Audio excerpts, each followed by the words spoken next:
Chicago mayor doubles down on fighting ICE raids. Well, being from Illinois myself, this is definitely something that I needed to react to. For anybody who isn't familiar or even lives in Illinois, I think from my experience, most people do not like the mayor. So I'm going to react to this. I want to see what they have to say about it.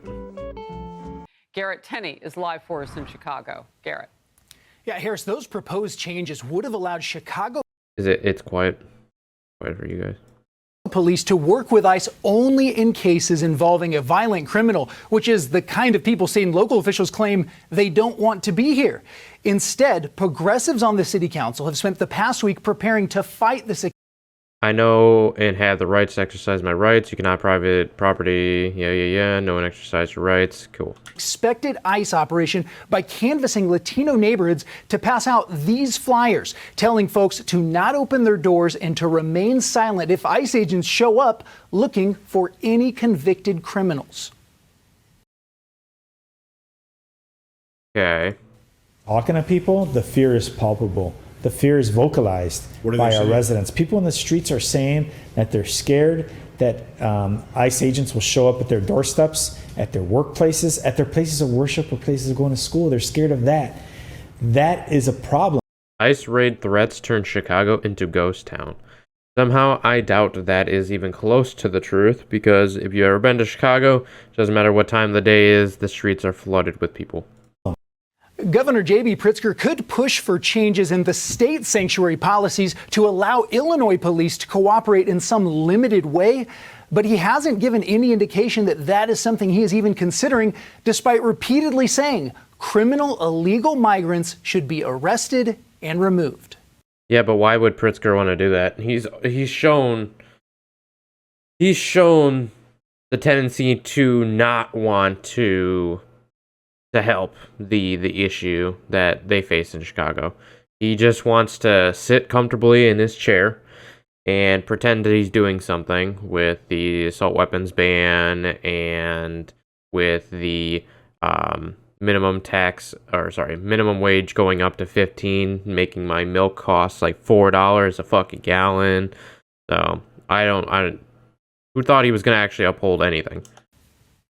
If there are violent criminals who have been convicted of violent crimes, who are undocumented, they are supposed to be deported. That is the law of the United States and has been for quite a long time. I don't want them in my state. I don't want them in the country. If you're going to commit crimes and you're undocumented, you don't deserve to stay in this country. The sad irony here is that by not helping to remove those folks, Democrats here say that the folks they are trying to protect, those law-abiding individuals who are here illegally, by not cooperating with ICE, more of those very individuals are inevitably going to get picked up by ICE while agents are trying to track down those who are the most dangerous. One example, Harris, during an ICE operation in Chicago back in 2018, agents arrested 156 migrants. Of those, only 74 had criminal convictions. The other half were folks who just got caught up and were collateral arrest. Tom Home and others are warning we are almost certainly going to see a lot more of that because of these sanctuary policies. Harris? And just so I'm clear, I mean, if they came here illegally, they already committed a crime. They broke.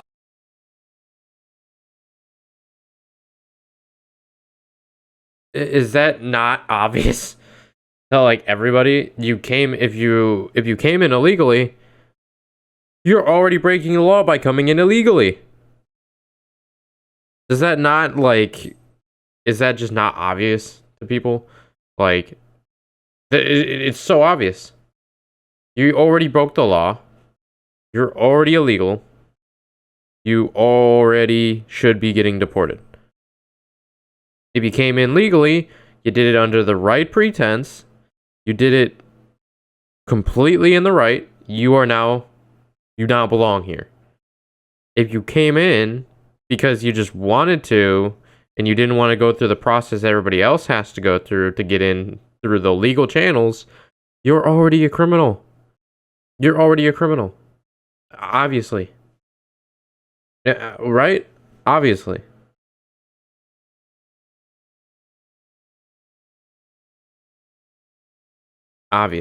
obviously. Our laws of sovereignty. So there's 156. Yes, 74 had committed crimes either in their former countries or in this one.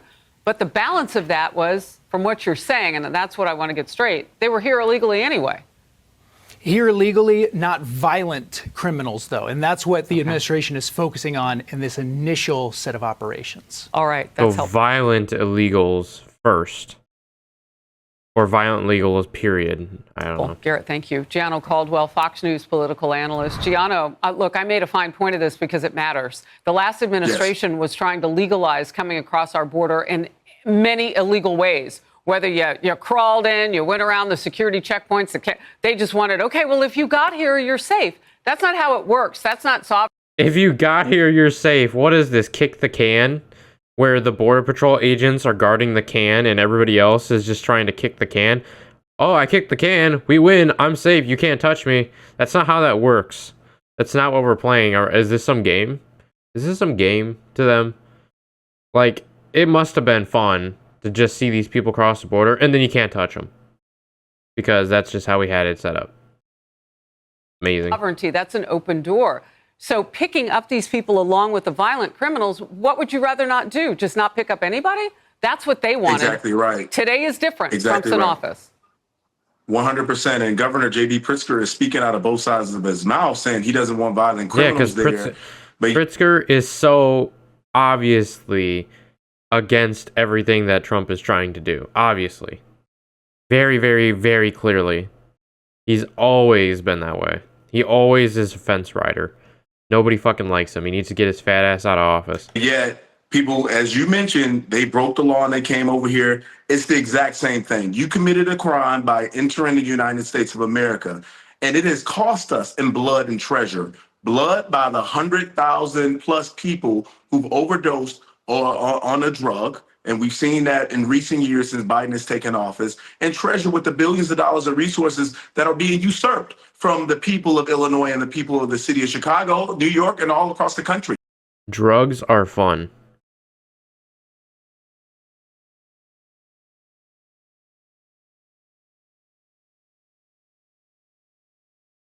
Are you fucking stupid? You just come in here saying that? I hope you're just kidding. Okay. I don't even think that's funny, but whatever. It must come to an end, and thank God this day has come with Donald Trump in office to get the country back on its feet. Well, look, you knew that there'd be pushback. There has been from day one with that immediate lawsuit slew against DOJ, the Department of Government Efficiency. Now there's more legal action. Democratic attorneys general are suing across the country. They're suing President Trump over his birthright citizenship executive order. Here's a map showing the lawsuit spread across 22 states. Constitutional law professor Jonathan Turley says he believes this issue could make it all the way to the U.S. Supreme Court. Watch. The real value of the executive order is not that it has binding legal effect on anything other than federal agencies, but that it could trigger a long-awaited court fight to bring clarity to this issue. It could ultimately go in front of the Supreme Court. Your reaction? Well, I think he has a point there, and I would never challenge the professor. I think he's excellent in his legal commentary. So, yeah, there would be a court fight in the Supreme Court. But the facts of the matter are we should be focusing on Americans first, people who've built a life here, not people who decided they were pregnant and they came across just so they can have a child within the United States and get those particular protections. That's usurping, again, resources from Americans. And it's an issue we've been dealing with for decades. That's why it is imperative that Congress comes up with an immigration plan that's going to take care of all of these issues. Because You have no right to say it. You have no right to say anything. So I'm going to address this because people who are familiar with me know that the only reason that I'm here is because that same scenario happened to my mom. So my mom was here, born here, and then eventually she had me. So therefore, I shouldn't be complaining that I live in America because her parents came over illegally. and then they had me. So I'm gonna just say this at one time. That is the stupidest fucking thing I've ever heard. I don't have to be thankful for them doing anything illegally, because even if I was born here, not knowing that the only reason I got here was because of her parents, doesn't mean I have to be okay with them doing the wrong way to become a United States citizen. I love the United States. I served in the United States Army. I do not condone people coming over here illegally, especially because of how bad we're treating other people who should be getting the treatment first, aka veterans. So it's yeah, I'm not gonna address that again. Also, I'm gonna ban you just because you just want to start shit. Okay, fucking idiot. We've been talking about it for decades. Things need to come to a change because we have to protect Americans first. Well, look, you and I were at events in You obviously Washington for the know inauguration. my story, one so in particular, you're just trying where to start Tim shit. Scott and Byron Donalds from Florida, Congressman and Senator Tim Scott. There is this focus on being able to do those big bipartisan things. Just real quickly, what was your take on lawmakers you talked with?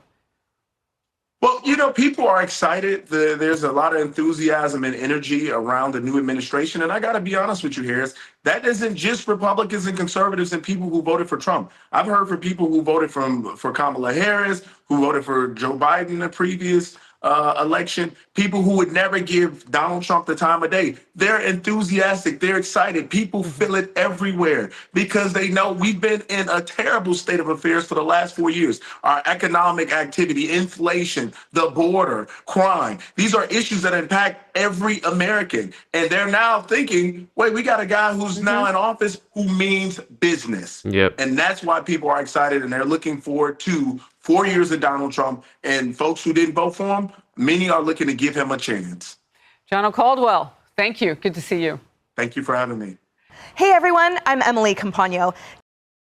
So, final thoughts. Not surprised that Governor Pritzker is doing what he's doing. He's always riding the fence. The man is not liked by most people that I talk to. And I can't wait for him to get out of office. And yeah, really, really, really stupid. But it is what it is, huh? It is what it is.